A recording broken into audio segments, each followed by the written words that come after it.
Halo anak-anakku semuanya, salam rahayu dari Ibu. Semoga anak-anak dalam keadaan sehat. Ibu ingatkan, anak-anak sering-seringlah mencuci tangan dan memakai masker jika bepergian.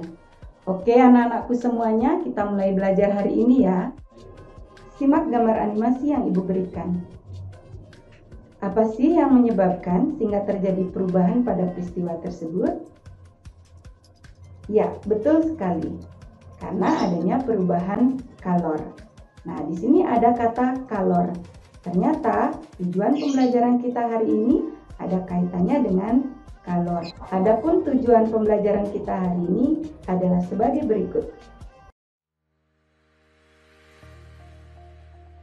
1. Peserta didik dapat memahami dan menjelaskan pengertian kalor. 2. Peserta didik dapat membedakan perubahan kalor terhadap perubahan suhu benda. Kita mulai dari definisi kalor. Apa itu kalor? Kalor adalah energi panas yang berpindah dari benda yang bersuhu lebih tinggi ke benda yang bersuhu lebih rendah.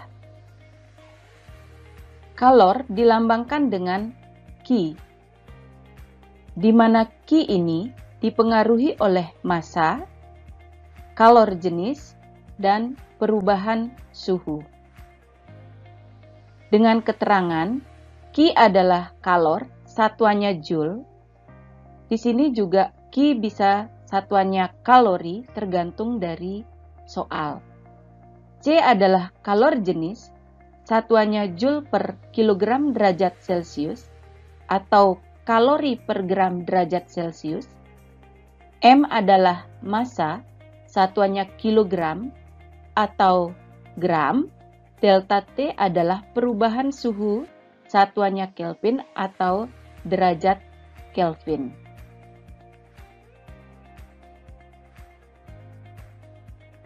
Perubahan kalor terhadap perubahan suhu benda.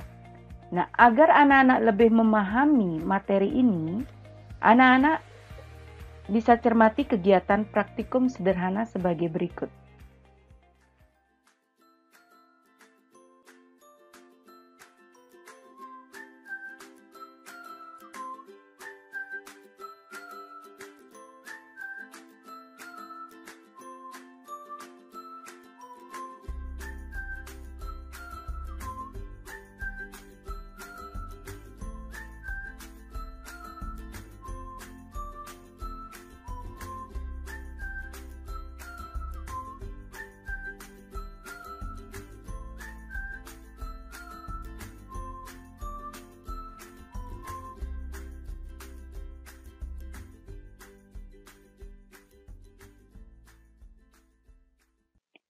Anak-anak pastinya sudah menyimak kegiatan tadi, di mana pada akhir kegiatan praktikum sudah jelas diberikan kesimpulannya. Ibu pertegas kembali bahwa sewaktu air dipanaskan, air menerima energi panas dari api melalui gelas kimia yang mewadahinya. Air menerima energi panas ditandai dengan adanya kenaikan suhu. Semakin besar energi panas yang diterima air, semakin besar pula kenaikan suhu pada air. Bisa anak-anak pahami? Grafik perjalanan kalor. Anak-anak sudah pernah belajar tentang grafik perjalanan kalor ini waktu di SMP. Ibu ingatkan kembali dengan mengambil contoh dari suhu min 10 derajat Celcius, 0 derajat Celcius, 100 derajat Celcius ke atas. Kita sudah mengetahui bahwa suhu di bawah 0 derajat Celcius adalah suhu es yang berbentuk padat. Maka, ketika anak perhatikan dari suhu min 10 derajat Celcius menjadi 0 derajat Celcius, di sini terjadi proses kenaikan suhu.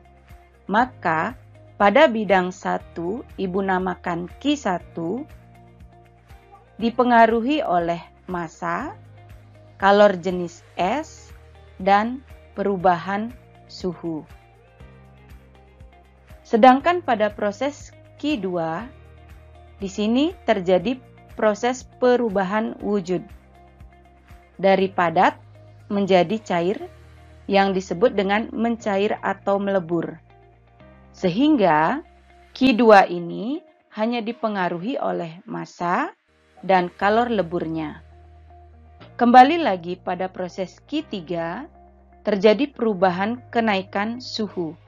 Sehingga Q3 ini dipengaruhi oleh massa, kalor jenis air, karena pada suhu 0 derajat Celcius sampai suhu 100 derajat Celcius itu adalah suhu air, dan dipengaruhi juga oleh perubahan kenaikan suhu.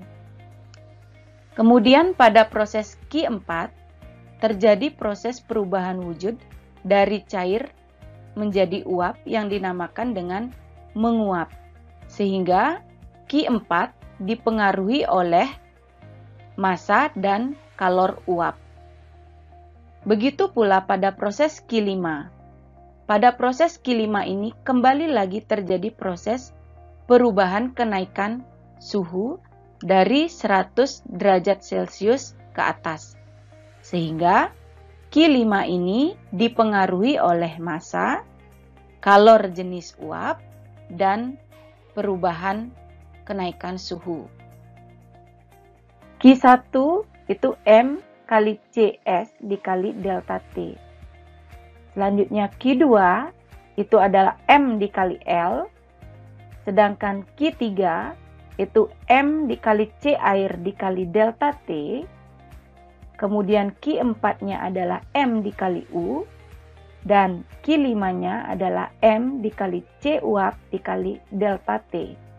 Dengan keterangan CS itu adalah kalor jenis es, satuannya Joule per kilogram derajat Celcius. Ibu pertegas kembali tergantung kepada soal satuannya ini.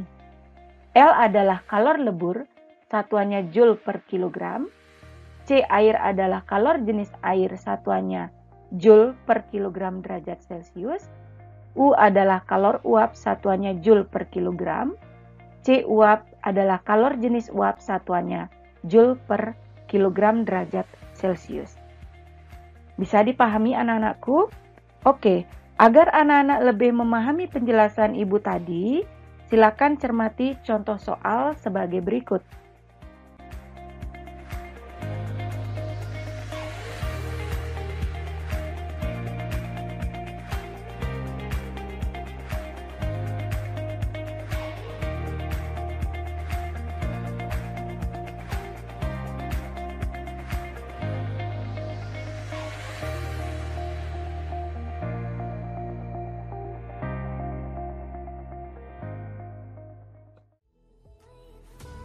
Demikianlah pembelajaran kita hari ini. Terima kasih.